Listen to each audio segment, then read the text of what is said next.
একযোগে সারা দেশের সব স্কুল কলেজ ২ মে পর্যন্ত বন্ধ রাখার হাইকোর্টের আদেশের বিরুদ্ধে আপিলে যাওয়ার কথা ঘোষণা করেছিলেন শিক্ষামন্ত্রী মহিবুল হাসান চৌধুরী নাওফেল। তিনি গতকাল সোমবার বলেছিলেন, স্কুল ছুটির বিষয়টা নির্বাহী বিভাগের এখতিয়ার। তবে মঙ্গলবার সকালে জানা গেছে আপিল করবে না শিক্ষা মন্ত্রণালয়। জানা যায়, চলমান তাপপ্রবাহের মধ্যে প্রাথমিক ও মাধ্যমিক পর্যায়ে স্কুল মাদ্রাসার ক্লাস আগামী বৃহস্পতিবার পর্যন্ত বন্ধ রাখা নিয়ে হাইকোর্টের আদেশের বিরুদ্ধে আপিল করবে না শিক্ষা মন্ত্রণালয়। ফলে বৃহস্পতিবার পর্যন্ত স্কুল মাদ্রাসার ছুটি বহাল থাকছে। দুপুরে শিক্ষা মন্ত্রণালয়ের জনসংযোগ কর্মকর্তা মোহাম্মদ আবুল খায়ের আপিল না করার সিদ্ধান্তের কথা জানিয়েছেন। রমজান, ঈদুল ফিতর ও তীব্র তাপপ্রবাহের কারণে ৭ দিন সহ মোট ১ মাস ৩ দিনের ছুটি শেষে রোববার দেশের সব শিক্ষা প্রতিষ্ঠান খুলেছিল। যেসব এলাকায় গরমের তীব্রতা বেশি সেসব এলাকার মাধ্যমিক স্কুল, মাদ্রাসা ও কারিগরি প্রতিষ্ঠান সোমবার বন্ধ ঘোষণা করা হয়।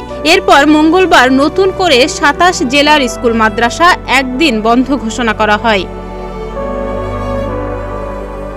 সোমবার বিচারপতি KM কামরুল কাদের ও বিচারপতি খিজির হায়াতের হাইকোর্ট বেঞ্চ একটি আদেশে বলেছেন, চলমান তাপপ্রবাহের মধ্যে প্রাথমিক ও মাধ্যমিক স্কুল এবং মাদ্রাসার ক্লাস আগামী বৃহস্পতিবার পর্যন্ত বন্ধ থাকবে।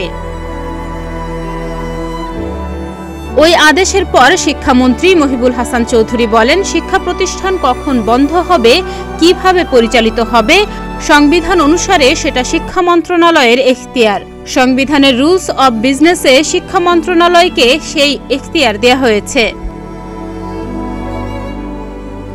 এর আগে দেশে চলমান তাপপ্রবাহের কারণে আবহাওয়া অধিদপ্তরের সঙ্গে পরামর্শক্রমে খুলনা, রাজশাহী বিভাগের সব জেলায়, ঢাকা বিভাগের ঢাকা, টাঙ্গাইল, নারায়ণগঞ্জ, মুন্সিগঞ্জ, গাজীপুর ও মানিকগঞ্জ, রংপুর বিভাগের কুড়িগ্রাম ও দিনাজপুর এবং বরিশাল বিভাগের পটুয়াখালী জেলার সব মাধ্যমিক স্কুল, কলেজ, মাদ্রাসা ও কারিগরি শিক্ষা প্রতিষ্ঠান আজ অর্থাৎ ৩০ এপ্রিল বন্ধ থাকবে বলে জানায় শিক্ষা মন্ত্রণালয়।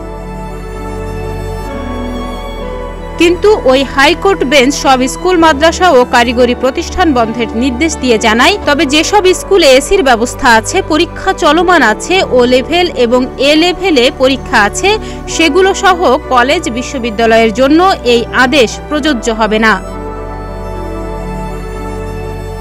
ডেস্ক রিপোর্ট, প্রতিদিনের বাংলাদেশ।